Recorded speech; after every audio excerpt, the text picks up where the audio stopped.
मावशी हे घे.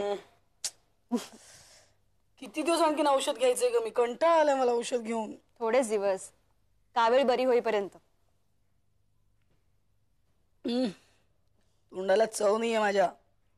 बिस्किट पापड कॅरमचा स्ट्रायकर सगळ्याची एकच चव झालीये. भूक पण नाही लागत आहे ग. लागेल, 1-2 दिवसात लागेल. तरी बरं हल्ली औषध असतात. पूर्वी कोणाला कावीळ झाली की पानाचा विडा काय, चुना लावून कावीळ उतरवणं काय, हैराण व्हायचं. तुला झाली होती याच्या आधी कधी कावीळ? मी 5वीत असताना 2 महिने घरातली सगळी मंडळी अगदी कंटाळली होती. का?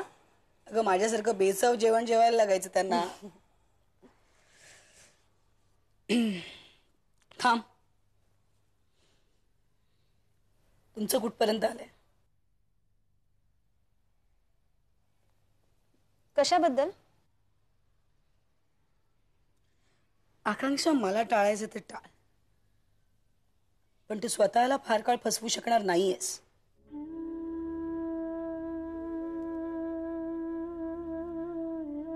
मावशी, वीरू काही बोलायलाच तयार नाहीये.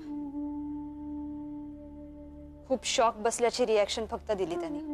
आणि तो कुठली जबाबदारी घेणारच नाहीये. तसं बोलणार नाही तो. तो त्या प्रीतीकडेच जाणार. मावशी, अगं अजून एकदा फक्त मला त्याच्याशी बोलू देत प्लीज. तो मला म्हणालाय तो डिवोर्स देणार आहे प्रीतीला. Come on Akanksha, grow up now. तो असं काही करणार नाही. तो प्रीतीला डिवोर्स देणार नाही. अगं ती गरोदर आहे, ती अबॉर्शनही करणार नाही. त्यामुळे पुढे सगळा दोष तुलाच पत्करावा लागणार आहे. आकांक्षा, आपण स्त्री पुरुष एकत्र काम करतो त्यामुळे अशा रीती जवळ येतो, यात फार काही वावगं झालंय वगैरे असं मी म्हणत नाहीये. पण स्त्री म्हणून आपणच काळजी घ्यायला पाहिजे. A man can afford to be careless, not women. हे नेहमी लक्षात ठेव बाळा. अनुभवाचे बोल आहेत हे.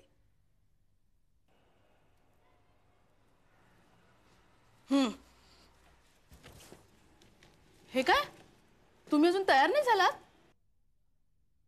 हा काय, पेपर वाचायला तयार आहे मी. बघ विनोद करू नका. चला तयार व्हा आणि कॉलेजला जा. अगं 2 लेक्चर नाहीत मला पहिली. तिकडे जाऊन करू का मी सकाळी सकाळी?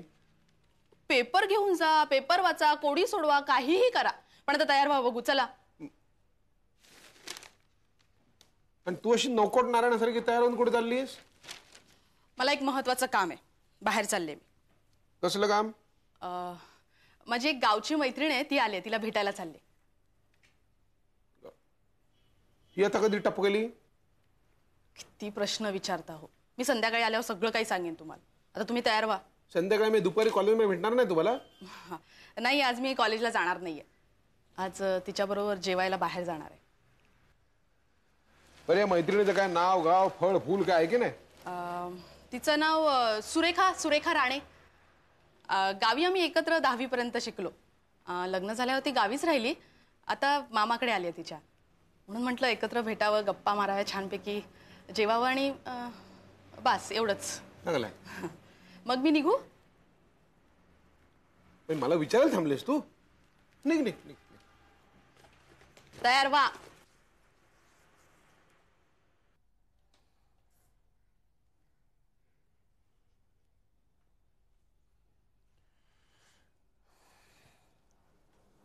सुनंदा, मी तुला इथे बोलावून घेतलं खरं,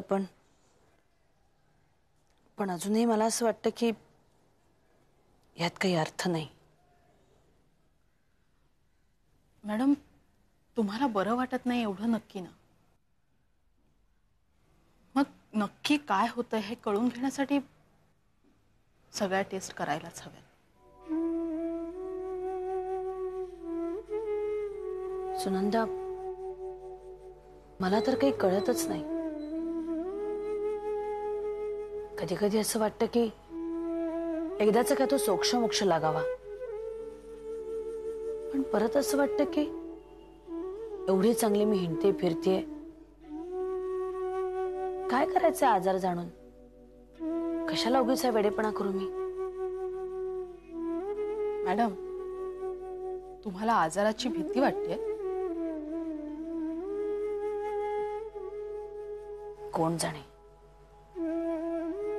मी कधी आजारी पडलेच नाही ग.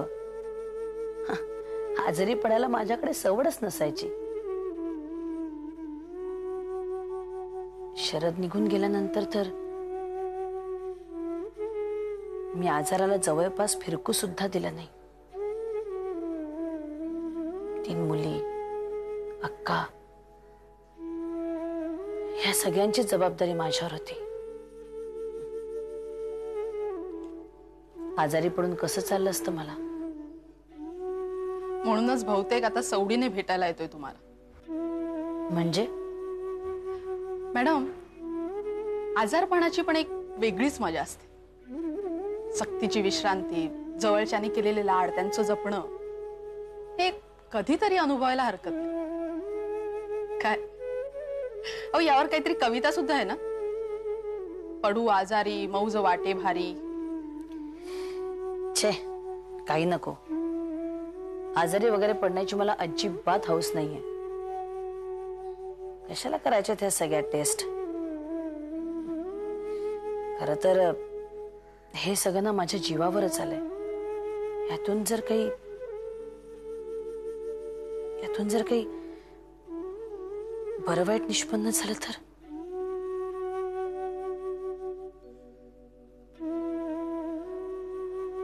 कल्पनेनंच माझ्या अंगावर काटा उभा राहतो.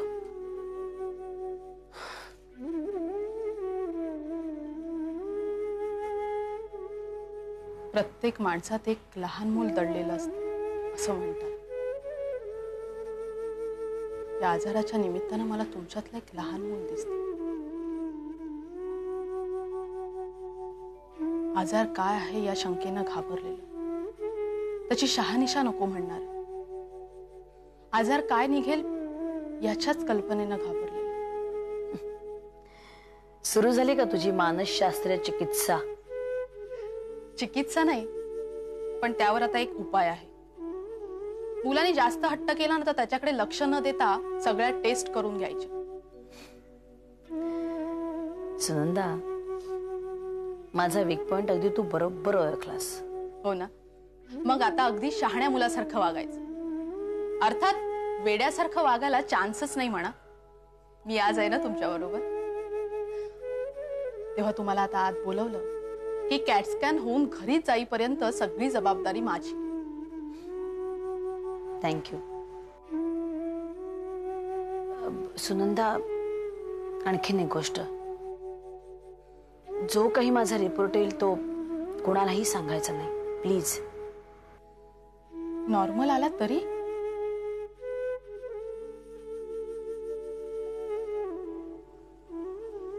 मॅडम, पण तुम्ही नको ती शंका का घेताय?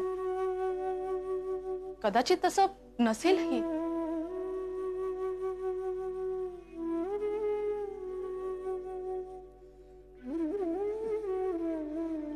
असेल नसेल त्या देवाला ठाऊक.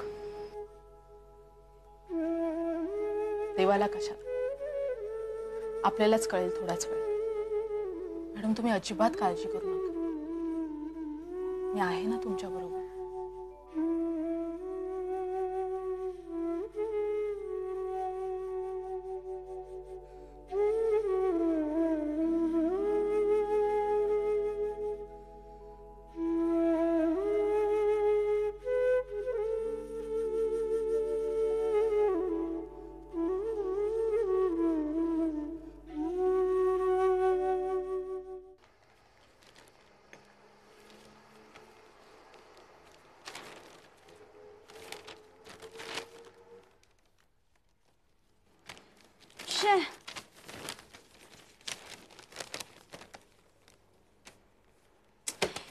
हे काय आहे? याला काय अर्थच नाही. अगं काय चाललंय तुझं? थांब ग चिंगे, जरा माझं आर्टिकल छापलेलं नाहीये. कुठलं आर्टिकल?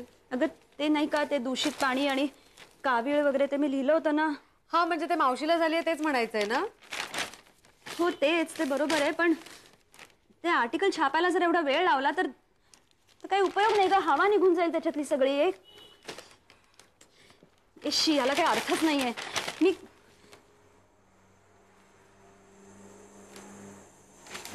मी विचारतेच त्यांना. मी फोन करूनच. मेहनत फुकट घालवतात सगळे.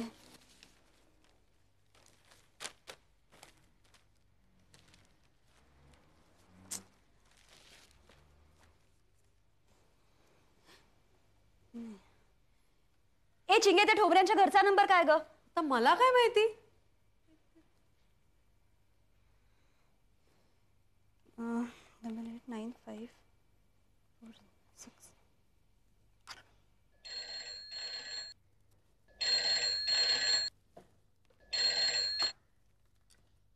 हॅलो.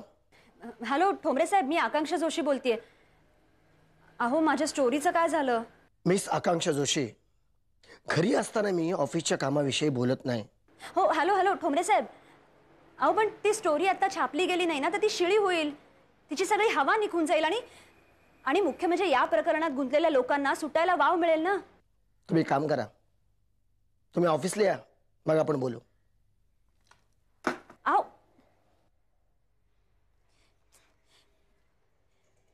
असं काय, माणूस याला काय वेडबीड लागलाय का? मी अगं काय झालंय? सकाळी सकाळी एवढी चिडचिड काय चालली तुझी? अगं आई, मी किती मेहनत केली होती ग, किती कष्ट करून मी ही सगळी माहिती गोळा केली होती, हे आर्टिकल लिहिलं होतं आणि आता माणूस छापत नाही माझं आर्टिकल. मला म्हणे माझ्या ऑफिसमध्ये येऊन भेटा. ताई मला काय वाटतं माहितीये का, त्याला तुझी बातमी छापायचीच नसेल. अशी कशी छापायची नसेल? मी जेव्हा पहिल्यांदा माझी स्टोरी घेऊन त्याच्या ऑफिसमध्ये गेले ना तेव्हा उड्या मारायला लागला तो माणूस. बॉम्बे, तुमची स्टोरी बॉम्बे म्हणाला. बॉम्ब आहे ना म्हणूनच तो छापणार नसेल. म्हणजे अगं ज्या अर्थी तुझी बातमी स्फोटक आहे त्या अर्थी हे प्रकरण कुणावर तरी शेकणार आहे आणि हा जो कोणी इसम असेल ना त्याला तुझ्या बातमीचा सुगावा लागलेला असणार आणि म्हणून तो ही बातमी छापूच देणार नाही. आणि याचाच अर्थ असा की भेसळ करणाऱ्या कंपन्यांचे वरपर्यंत लागे बांधे असणार.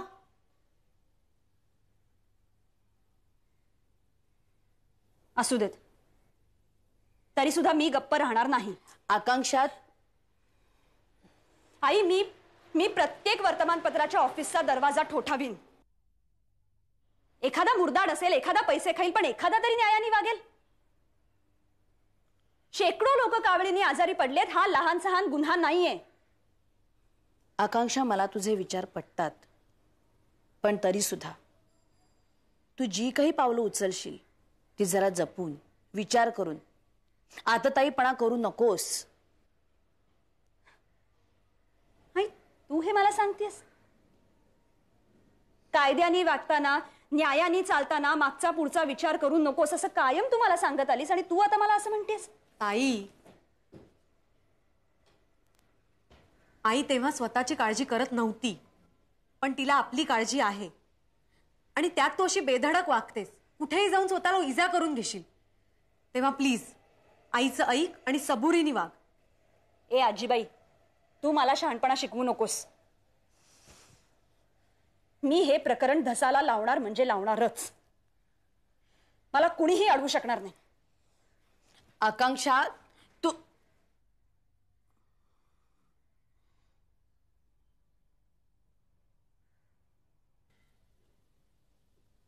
ठोंबरे साहेब, मला आता कृपा करून माझ्या प्रश्नाचं स्पष्टपणे उत्तर द्या. दूषित पाणी विकणाऱ्या कंपनीबद्दलची जी स्टोरी मी तुम्हाला दिली होती ती तुम्ही तुमच्या वर्तमानपत्रात छापणार का नाही? आणि छापणार नसाल तर मला ती परत द्या. स्टोरी परत घेऊन तू काय करणार आहेस? अर्थातच मी दुसरीकडे कुठेतरी छापणार. वर्तमानपत्रांना स्टोरीज हव्याच असतात. तुम्ही नाही तर दुसरं कुणीही माझी स्टोरी छापेल. अगं पण मी तुझी स्टोरी छापणार नाही असं तुला कोणी सांगितलं? हो, म्हणजे मला तसं वाटलं. अहो पण लवकरात लवकर स्टोरी छापायच्या अटीवर दिली होती ना मी ती तुम्हाला, त्याला सुद्धा 4 दिवस झाले की आता.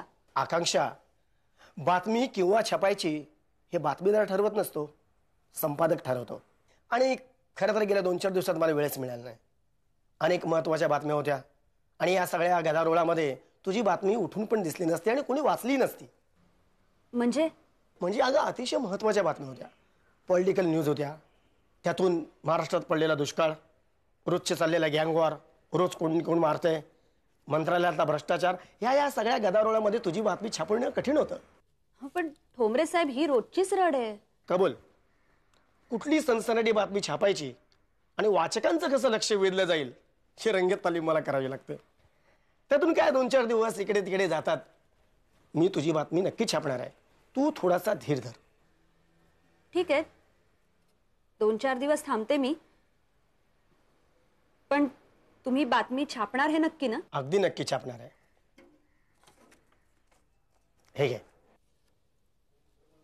हे काय? वाच. चेक आहे माझ्या नावाचा. बघ बघ, रक्कम घेते बघ.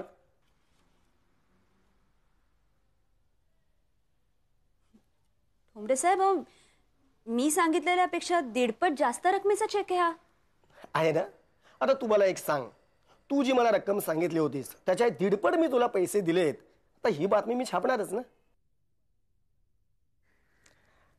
पटली खात्री? आता निर्धास्त राहा. यासाठीच मी तुला ऑफिसमध्ये बोलावलं होतं.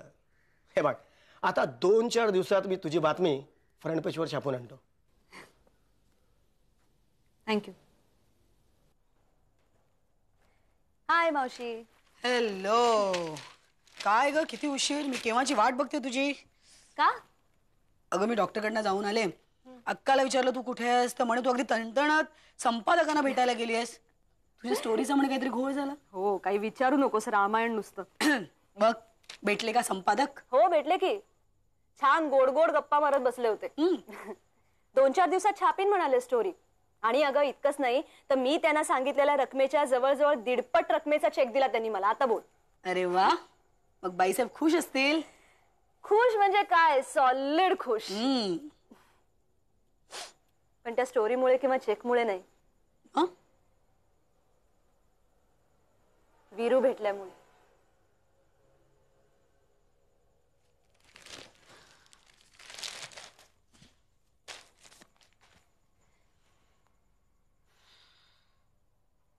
मावशी, माझं ऐकून घे ना.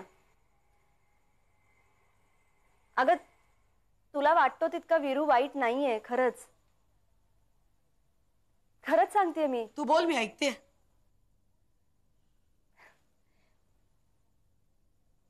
आज मी जेव्हा त्याला भेटायला गेले ना, तेव्हा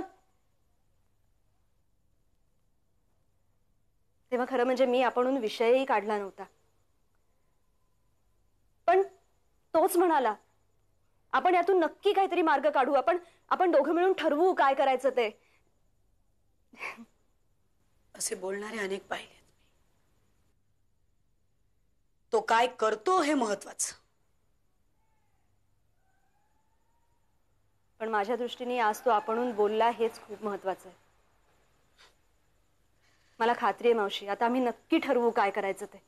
आकांक्षा, तू स्वतःपुरतं ठरवू शकतेस का? पण वीरू तुला साथ देईल नाही देईल? लेट मी बी ऑनेस्ट, मला नाही वाटत तो तुला साथ देईल.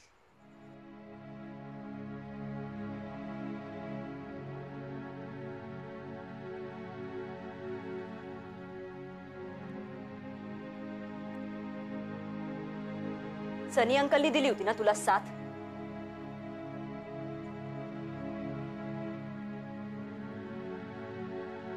सनीचं माझ्यावर प्रेम होतं, खरं प्रेम. वीरूचं जर तुझ्यावर खरं प्रेम असतं तर त्याची बायको गरोदर राहिली नसती. मावशी,